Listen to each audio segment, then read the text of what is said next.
Comme annoncé hier, je vous fais une capsule aujourd'hui consacrée à ce personnage totalement extraordinaire qui s'appelle Stilicon, qui est l'illustration de ce qu'a été la résistance des barbares à l'avachissement de l'Empire romain, à la fin de l'Empire, au moment des grandes invasions barbares. Donc je vous parle aujourd'hui de ce personnage très haut en couleur, avec une vie totalement romanesque.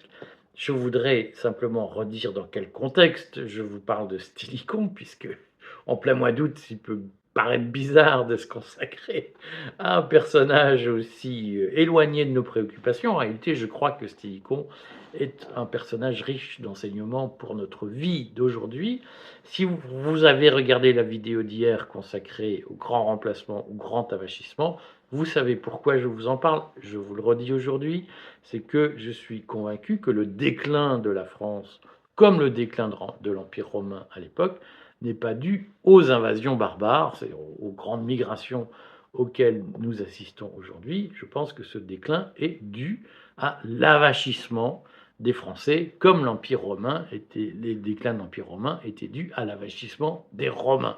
Et dans cet avachissement, c'est un mot que je trouve bien imagé pour dire que nous n'avons plus l'énergie vitale d'être un grand pays, hein. Nous avons envie de jouir, de boire des bières devant des matchs de foot à la télé, en hurlant, en vociférant. Tout ça, c'est la faute des énarques, des francs-maçons, des noirs, des arabes, des juifs sans doute, de l'Union européenne, de von der Leyen, de Macron, et nous, on n'y est pour rien, on est juste là pour subir, et maintenant, on va boire un pot, une fois qu'on a expliqué qu'on pouvait rien faire pour se relever, on va boire un pot, et puis tout ira mieux. Voilà, je pense que cet avachissement, ce côté génial, c'est l'explication fondamentale du déclin français, comme cet avachissement a expliqué le déclin romain, et je vais essayer de l'illustrer aujourd'hui à travers la vie de Stilicon, que je vais essayer de vous replacer. Alors, je ne vais pas vous faire une longue conférence sur la vie de Stilicon qui permettrait de faire des heures et des heures d'explications, parce qu'il a une vie au cœur des séries historiques qui se sont percutées au IVe, au Ve siècle de notre ère pour disloquer l'Empire romain d'Occident, hein. On rappelle que l'Empire romain d'Orient, lui, a survécu 1000 ans, jusqu'en 1453. Je ferai des capsules sur le sujet. Mais Stilicon a été au cœur de toutes ces problématiques, les fameux imposteurs, les usurpateurs qui se prétendaient empereurs à la place de l'empereur, qu'il fallait combattre par la force des armes, les invasions barbares de tous ordres, la guerre contre les Sassanides, l'affaiblissement économique du régime, l'avachissement général des Latins, des Italiens, hein, qui, comme aujourd'hui les Français, étaient très revendicatifs, on va le voir, ça explique la mort de Stilicon, j'en parlerai en troisième partie de cette capsule, mais qui n'avaient pas du tout l'énergie vitale de tenir leur rang et d'assumer leurs prétentions. C'est la France d'aujourd'hui. Et donc, je vais essayer de vous illustrer ça de façon synthétique, sans vous perdre dans les détails de la vie de Stilicon, qui était une vie extrêmement riche. Alors déjà, pour vous resituer, Stilicon, il est né en 360 après Jésus-Christ, et il est mort en 408. Il a été exécuté à la demande de l'empereur Honorius, dont il était le régent, c'est-à-dire d'une certaine façon le vice-président ou le premier ministre. Je vais essayer de vous expliquer comment tout ça, ça s'est passé. Alors, ce qu'il faut comprendre d'abord, c'est que en 360, lorsque naît Stilicon, l'Empire est en voie de reconstitution sous l'effet d'un empereur qui s'appelle Théodose. Avant Théodose, l'Empire d'Occident est en voie de dislocation. Et Théodose, qui est né en Espagne, devient empereur, acclamé par l'armée, et rétablit militairement l'unité de l'Empire, et notamment l'unité entre l'Est et l'Ouest. Vous savez qu'à l'époque, l'Empire romain d'Orient a pour capitale Constantinople, et l'Empire romain d'Occident a pour capitale, pour quelques années seulement, Rome, puisque Ravenne va être choisie comme capitale de l'Empire d'Occident. au cours du IVe siècle.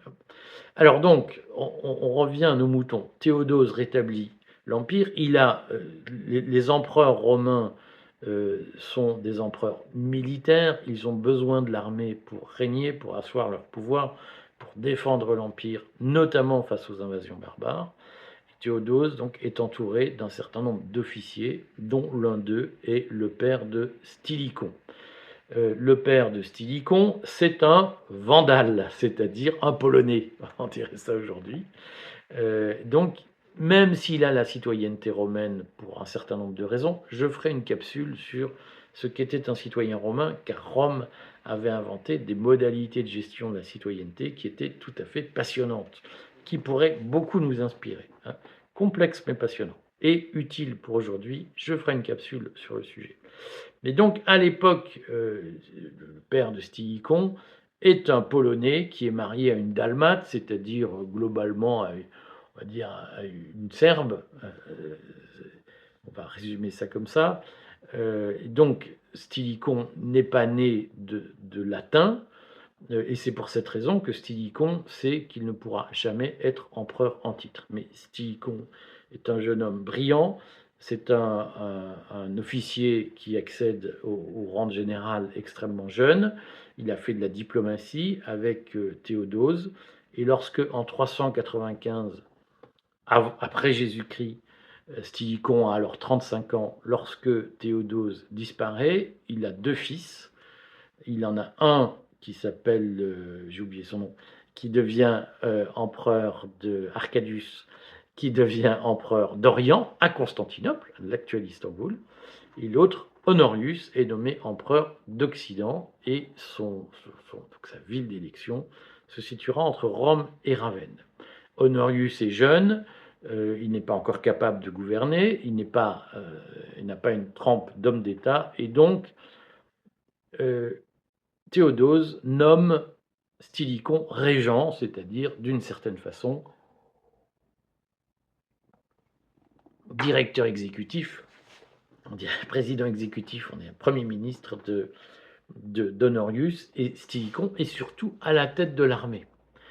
Et l'armée est indispensable à l'époque pour lutter contre les invasions barbares, et particulièrement contre l'armée d'Alaric le Wisigoth, c'est-à-dire globalement l'Ukrainien, on va dire ça comme ça, Alaric qui constitue une menace. Alors, là aussi, je ne vais pas faire aujourd'hui une capsule sur la vie d'Alaric, qui mériterait pourtant une capsule, parce qu'elle illustre la façon dont les Romains traitaient les barbares, c'est-à-dire que dans l'imaginaire collectif, les barbares sont arrivés puis ont tout envahi. C'était beaucoup plus compliqué que ça. Alaric a été longtemps au service des empereurs romains, a combattu avec son armée de Visigoths pour les empereurs romains, et c'est face au manque de reconnaissance des Romains qu'il se met à se rebeller contre l'autorité romaine et à devenir une menace militaire pour l'Empire d'Occident, et notamment pour l'Italie. Je vais en dire deux mots. Simplement, ce qu'il faut retenir, c'est qu'à l'époque, la force vive de l'Empire romain d'Occident ne se trouve plus en Italie. C'est-à-dire que même lorsque des empereurs étrangers, un espagnol comme Théodose, met son fils à la tête de l'Empire, il n'y a plus au fond de force vive suffisante pour faire vivre l'Empire. Et ce qu'on appelle la noblesse palatine, c'est-à-dire les courtisans romains qui tournent autour du Sénat, autour du pouvoir traditionnel en Italie, ces courtisans ne sont pas une force suffisante pour faire vivre l'Empire et pour l'animer. C'est l'avachissement romain, hein, et la carrière de Stylicon ne s'explique que par l'avachissement romain. C'est-à-dire que lorsque il s'agit de faire face aux situations difficiles, lorsqu'il s'agit de sauver l'Empire, lorsqu'il s'agit de déployer l'énergie nécessaire pour réformer, pour agir, pour écraser l'adversaire, on ne fait plus appel aux Romains, parce que les Romains sont des gens de cour, ils vivent dans le microcosme. On parle du microcosme parisien, on peut parler du microcosme romain. l'élite romaine vit dans son microcosme, dans ses intrigues, dans ses calculs pour avoir le pouvoir, dans ses préoccupations d'enrichissement personnel, mais le service de l'État, le service de l'intérêt général n'anime plus la noblesse romaine, l'élite romaine elle-même. Et donc, lorsqu'on veut sauver l'Empire, on ne fait plus appel aux Romains parce que ce sont des incompétents. On fait appel à des étrangers et très souvent aux régiments dits de Pannonie ou d'Illyrie, c'est-à-dire que c'est plutôt les Autrichiens, les Hongrois, pour aller vite, les Croates, qui constitue la force vive de l'armée romaine, et in fine, c'est elle qui permet au pouvoir de subsister dans le temps, et même parfois de reconstituer les morceaux cassés de l'Empire. Ce sont aussi les régiments de Pannonie, d'Illyrie, qui, c'est-à-dire, hein, je le redis, c'est l'Autriche-Hongrie, ce sont ces régiments-là, et c'est ce personnel-là qui parvient à écraser les révoltes, les impostures, les éventuels mouvements populaires qui secouent l'Empire, hein. Par exemple, Stilicon va faire venir, lorsque les Vandales qui ont envahi l'Afrique du Nord, qui est à l'époque le grenier à blé de Rome, lorsque les Vandales annoncent l'embargo sur l'exportation de Rome de blé vers Rome, Stilicon fait venir du blé de Gaule et d'Espagne pour approvisionner Rome et donc pour éviter la chute de l'Empire. Et donc on voit que c'est ce personnel-là qui tient l'Empire à ce moment-là, et les Romains eux-mêmes ne sont plus capables de se gérer et de s'administrer. Et ça, il faut le comprendre, c'est-à-dire que l'énergie vitale de l'Empire romain, s'il en reste, elle ne vient plus des Romains eux-mêmes, qui sont avachis. Elle vient des populations barbares, qui se disent qu'au fond, l'Empire est une belle création, et même s'ils ne peuvent pas accéder au même poste que les Romains de sang, ils considèrent que cet empire mérite d'être défendu. Et donc, on a à l'époque un empire qui ne tient plus que par les étrangers, parce que les natifs sont avachis. J'ai évoqué hier les raisons physiologiques possibles de cet avachissement qui avait été donné par l'historien Gibbon, qui dit, lui, c'est parce qu'il y avait une très grande présence du saturnisme dans l'élite romaine, et donc l'élite romaine n'était plus intellectuellement capable, nerveusement capable d'exercer des métiers exigeants, et c'était juste un peuple totalement décadent.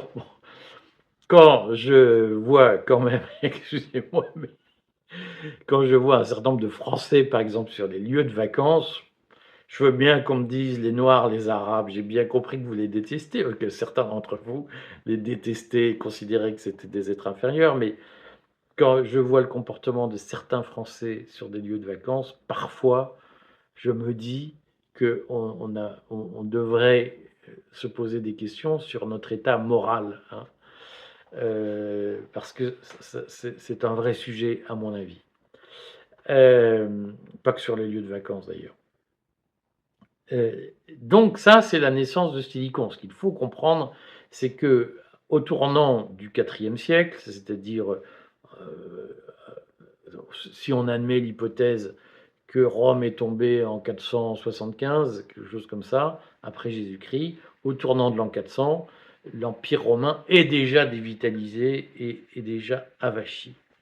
Ce qui est assez intéressant, c'est la deuxième, c'est le combat que va mener cette espèce de rivalité qui va durer plusieurs années entre Stilicon, d'une certaine façon, l'affranchi, le barbare qui est resté, l'étranger, l'immigré, qui est resté fidèle à Rome et qui est l'homme le plus puissant de Rome, euh, qui est là pour permettre à l'empereur de continuer à vivre sa belle vie à Ravenne.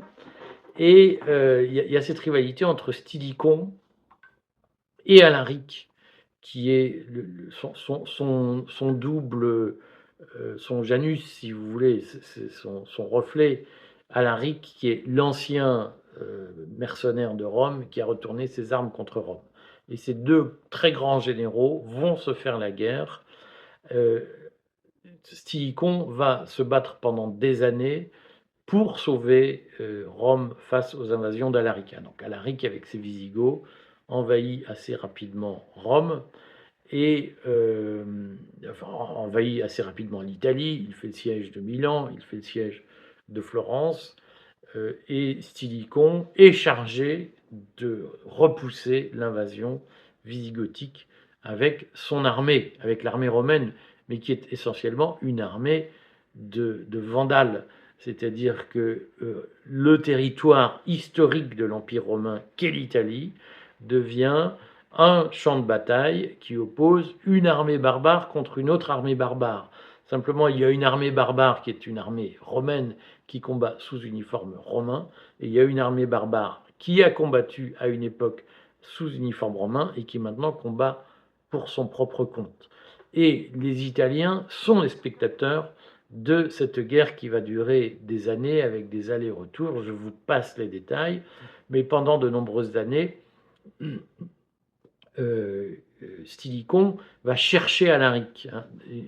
Initialement, il essaye de le provoquer en Grèce, mais Alaric est extrêmement mobile avec son armée, et évidemment les déplacements de l'époque ne se font pas comme aujourd'hui, et finalement Alaric provoque frontalement Stilicon en Italie, sur le territoire italien. Et les Italiens, les empereurs, qui sont forcément de sang romain, les empereurs vont se servir de Stilicon pour repousser Alaric et vont petit à petit dépendre essentiellement de la capacité des Vandales à défendre l'Empire romain, c'est-à-dire l'Italie elle-même. Et c'est ce qu'il faut comprendre, c'est qu'à un moment donné, à force de dire « Ah mais nous, monsieur, vous comprenez, on travaille beaucoup, on est fatigué, il faut qu'on prenne notre retraite », les Italiens sont devenus les spectateurs de leur propre histoire et ils ont confié les clés du camion à des étrangers, tout en expliquant que les étrangers, c'était pas bien. Et la grande force de l'Empire romain va être sa capacité pendant plusieurs décennies à utiliser les barbares pour lutter contre d'autres barbares, à travers des techniques qu'on appelle notamment les fédérations, c'est-à-dire que les empereurs signaient des traités avec les peuples barbares qui se pressaient aux portes de l'Empire, notamment pour échapper à Attila et aux Huns, qui les poussaient devant eux. Les empereurs signaient des traités avec les peuples barbares en disant on vous accorde une part du territoire de l'Empire, vous vous y installez, et en échange, vous nous obéissez et vous levez une armée pour nous qui sera chargée de défendre l'Empire. C'est le principe de la fédération, c'est de là que vient le mot fédéral, ou fédération, ou confédération. C'est des peuples fédérés, foederati. Le foedus, c'est le pacte de fédération. Et les Romains ont inventé ce système où, au fond, les peuples barbares qui voulaient les envahir devenaient des alliés, moyennant un certain nombre de concessions territoriales, ce qu'on appellerait aujourd'hui du communautarisme. Et c'est comme ça que les Romains ont traité en partie les Vandales et ont traité un certain nombre d'autres peuples. Le peuple historiquement fédéré le plus tôt était le peuple franc, qui a donné naissance à la France. Un commentateur de la vidéo d'hier rappelait qu'en Allemagne, on appelle la France le Frankreich, c'est-à-dire la République des Francs. J'y réponds, j'en profite pour répondre à quelques commentaires de la vidéo d'hier, puisque certains m'ont dit, mais non, mais la France n'est pas née des Francs, elle est née des Capets. Bon, on reprend quand même l'histoire. Les Capets sont les héritiers directs de Charlemagne et de la dynastie franque. Et les Capets ne sont pas des Gaulois, ce sont des Francs. Et la France s'appelle la France parce que les Gaulois ont été incapables d'en assurer la survie. La France, la Gaule confiée aux Gaulois a disparu, et ce sont les barbares, les Francs en l'espèce, qui venaient de la vallée du Rhin, de la Souabe actuelle en gros, de la Franconie, Ce sont les Francs qui ont transformé la Gaule en un État moderne et qui ont placé à la tête de cet État cette dynastie étrangère qui est la dynastie des Capets. Il faut le redire parce que je vois que certains disent mais c'est pas possible. Si, bon, je vous fais une révélation. Les Gaulois ont été incapables de s'organiser pour faire défendre leur État. Et si la Gaule est devenue la France, c'est parce qu'elle a été envahie par des immigrés. Et ce sont les immigrés qui ont transformé la Gaule, pays croupion, en un pays extrêmement florissant et rayonnant. Il faut le redire, parce que si vous croyez à l'histoire vue par Zemmour, c'est un peu court quand même. Donc, le premier peuple fédéré par les empereurs romains, dès le IIe siècle, je crois, ce sont les Francs, hein, qui avaient une longue tradition de co-construction, d'une certaine façon, avec l'Empire romain. Et l'intelligence de l'Empire romain a été finalement de nouer des relations constructives avec les barbares qui étaient à leur porte. Je voudrais dire quelques mots de la mort de Stylicon en l'an 408 parce que effectivement on comprend, vous comprenez à travers ce que je viens de dire, que les identitaires romains, il y en avait, en Italie il y avait un parti identitaire qui murmurait beaucoup dans ce qu'on a appelé la noblesse palatine, qui s'est transportée à Ravenne pour faire de Ravenne une cité impériale. Donc Rome n'était plus la capitale de l'Empire. Lorsque Rome est tombée en 475, Rome n'était plus la capitale de l'Empire. Hein, la capitale était Ravenne et l'empereur siégeait à Ravenne. Et donc, il y avait cette noblesse palatine à Ravenne qui disait mais où allons-nous avec tous ces immigrés qui prennent le pouvoir? L'Italie, l'Empire, c'est à nous et donc c'est à nous de diriger. Ça existait, il y avait un parti de ce type qui a mis plusieurs fois Stylicon en difficulté en lui retirant d'autorité des troupes militaires pour qu'il ne gagne pas face aux autres barbares. Hein. Donc ce qu'il faut comprendre, c'est que contrairement à ce que je dis souvent, l'unité, le blablabla, tout ça, ça n'a jamais existé dans l'histoire. Hein. Donc dès avant que Rome ne tombe, il y a une élite romaine italienne de souche, hein, qui, d'une certaine façon, essaye de casser les pattes des barbares qui sont les seuls capables à défendre l'Empire.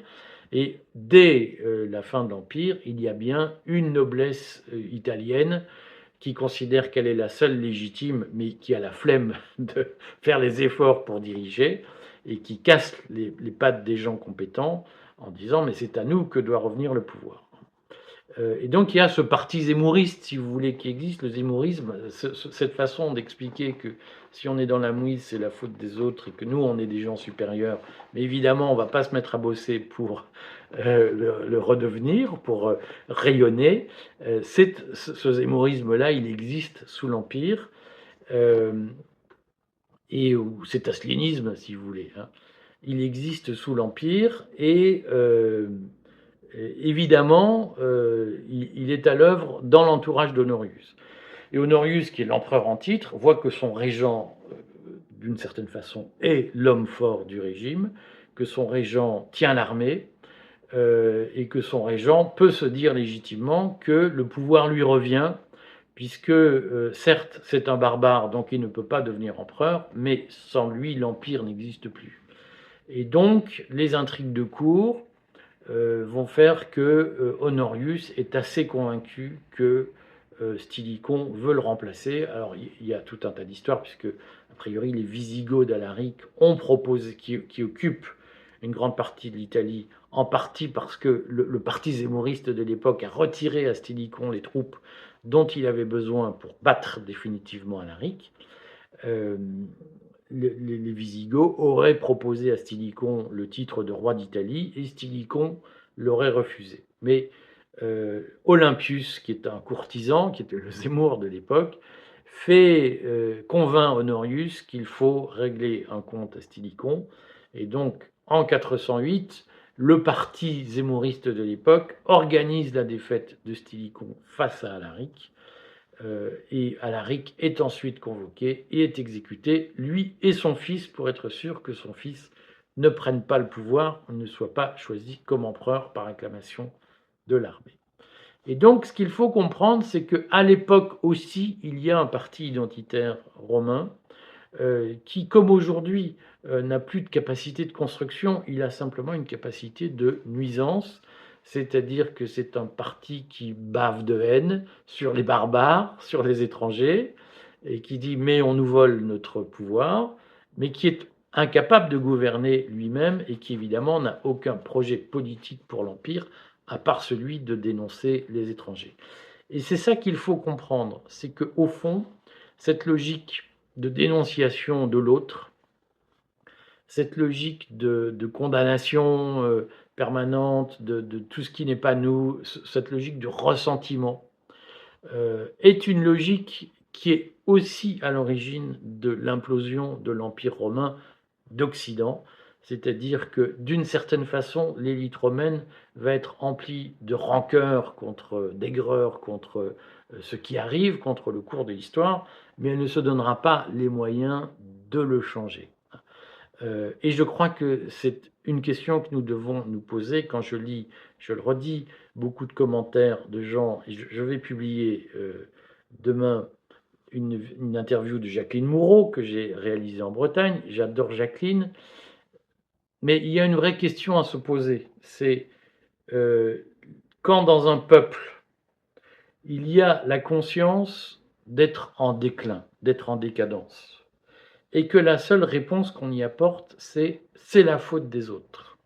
Je le redis, parce que j'ai entendu, vous verrez l'interview de Jacqueline, que je sortirai d'un commentaire, mais la position de Jacqueline Moreau, c'est de dire